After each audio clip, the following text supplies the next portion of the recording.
Sequência aqui a nossa série de aulas do capítulo 1 de Microeconomia do Varium. Essa é a nossa aula 1.7, a nossa última aula, onde falaremos sobre eficiência de Pareto ou ótimo de Pareto. Bom, mas o que vem a ser essa eficiência ou ótimo de Pareto?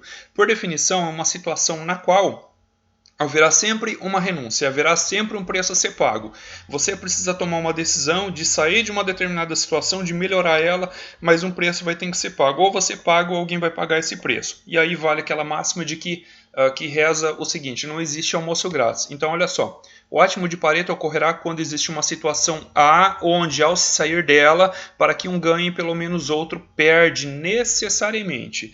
Então vamos lá, vamos ver como que se aplica a situação para aquele nosso exemplo do monopolista que é proprietário de todos os imóveis, de todos os apartamentos que estão disponíveis para locação ali nas redondezas de uma instituição de ensino superior, bem próximos a essa instituição. Como que fica a situação desses locadores, né? Ou seja, do proprietário de todos esses imóveis, tá? Ele tem duas situações, uma melhor e uma pior.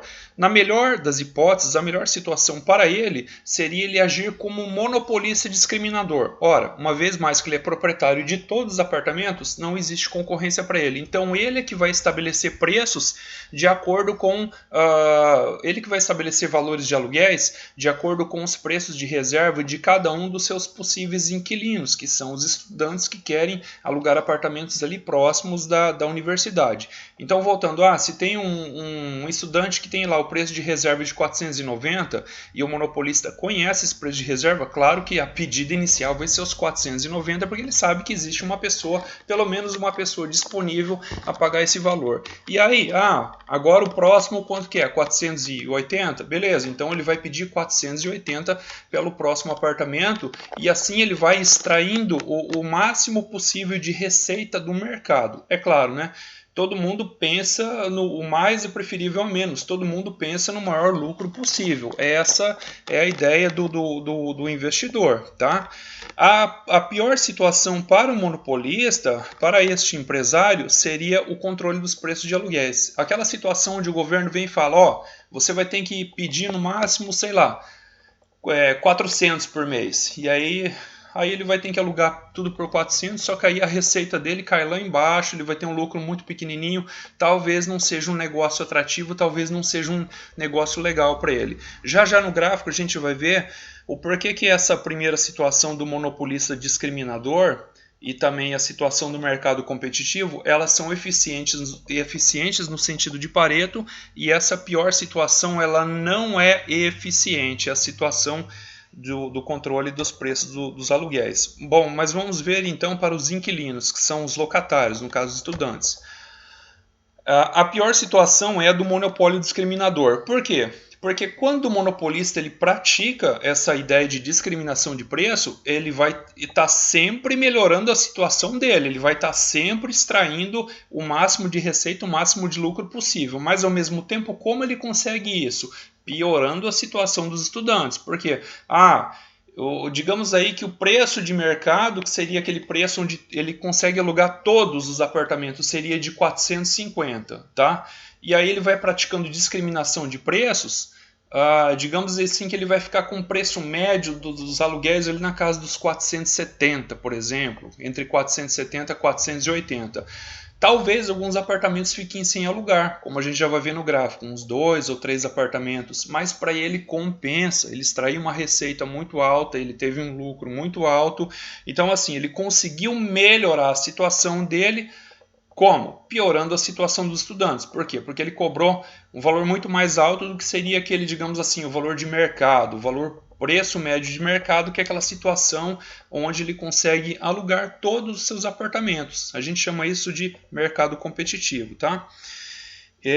Então, nessa pior situação, aqui voltando para o lado dos locatários, dos inquilinos, que são os estudantes, alguns estudantes vão ficar em situação melhor no controle de preço dos aluguéis. Porque no controle de preços dos aluguéis, como eu falei, se o governo fala, você vai ter que cobrar 400, mas o preço médio seria ali na casa dos 450, quem é que vai vir morar ali nesses apartamentos que ficam próximos à universidade, aqueles estudantes com preço de reserva inferior aos preços praticados pelo monopolista discriminador ou inferiores, preços de reserva inferiores ao preço de mercado, por exemplo, abaixo de 450. E aí, como ficou muito barato, ali na casa dos 400, agora os estudantes que moravam em regiões mais periféricas, agora eles conseguem vir morar para cá. Enquanto os outros ficam, digamos assim, em pior situação, né? Digamos aí, faltou apartamentos e aqueles estudantes que tinham um preço de reserva mais alto, mas chegaram depois, não conseguiram ficar com os apartamentos. Vamos ver como que fica a situação no gráfico? Olha só, a gente tem uma curva de oferta e uma curva de demanda. Essa curva de oferta ela é vertical, ela simboliza a seguinte situação. No curto prazo, o proprietário dos imóveis ele não consegue ampliar a oferta de apartamentos. Por quê? Porque demora muito até comprar terreno, construir. Então, no curto prazo, essa oferta ela é fixa para qualquer nível de preço, independente do nível de preço, um preço caro, um preço médio ou um preço mais baixinho, digamos, sei lá, 400, 450 aqui, ó, e aqui, sei lá, 500. Tá? Independente do nível de preço, a oferta vai ser fixa. E a demanda? Bom, a demanda ela vai variar conforme o preço. Um preço muito alto, por exemplo, nessa situação aqui, ó, digamos ali, 490, sei lá, preços superiores ao preço competitivo de mercado, que é aquela situação na qual todos os apartamentos seriam alugados. Um preço muito alto, alguns apartamentos ficariam vagos. Olha só, a gente vê que as duas curvas elas não se interceptam. Alguns apartamentos vão ficar vagos. Mas para o monopolista discriminador, essa situação ela é eficiente no sentido de Pareto. Por quê? Porque ele está melhorando muito a situação financeira dele, que está sendo financiada pelos próprios estudantes, que estão pagando valores aqui, digamos assim, altos, né? Acima daquilo que seria o preço de equilíbrio de mercado. Tá? Então ele consegue melhorar a situação dele ao mesmo tempo que ele piora a situação dos estudantes. A segunda situação seria aquela no qual o governo intervém e fala assim, ó, eu vou ter que controlar os preços dos aluguéis e você não vai cobrar mais que 400. O que acontece? Vai faltar apartamento. Ó, todos os apartamentos dele serão alugados e também, digamos, se tiver outros apartamentos depois disponíveis de um outro proprietário, também serão alugados. Então a gente vê uma situação na qual teríamos uma demanda muito alta, claro, porque o preço ficou atrativo, né? E aí nós temos uma outra situação aqui, que é a situação de equilíbrio de mercado. Digamos, vamos supor aqui um exemplo do preço de 450. O preço ficou bom para todo mundo e todos os apartamentos serão alugados. O que eu quero mostrar para vocês aqui? Que, de forma resumida, no mercado competitivo, a situação ela é eficiente no sentido de Pareto. Por quê? Porque o mercado competitivo é uma situação na qual todos os apartamentos são alugados, só que assim, o empresário, o proprietário do imóvel, ele está tendo o lucro que ele quer, o lucro que ele deseja. Tá? Então assim, quem está financiando ele? É o inquilino, é o estudante, ele está conseguindo melhorar a situação dele, mas alguém está pagando a conta. Na discriminação de preço, também é eficiente no sentido de Pareto. Ele está extraindo o máximo possível de lucro, mas quem está financiando isso é o estudante. Tá? Então ele consegue melhorar a vida dele, mas ele tem que estar sempre tirando isso de alguém. Alguém está pagando a conta para que haja esse equilíbrio. Melhora a situação de um agente A, ao mesmo tempo piorando a situação de um agente B. E o monopólio que fixa o preço único, ele não é eficiente, porque olha só, o controle de aluguéis não é eficiente. Por quê?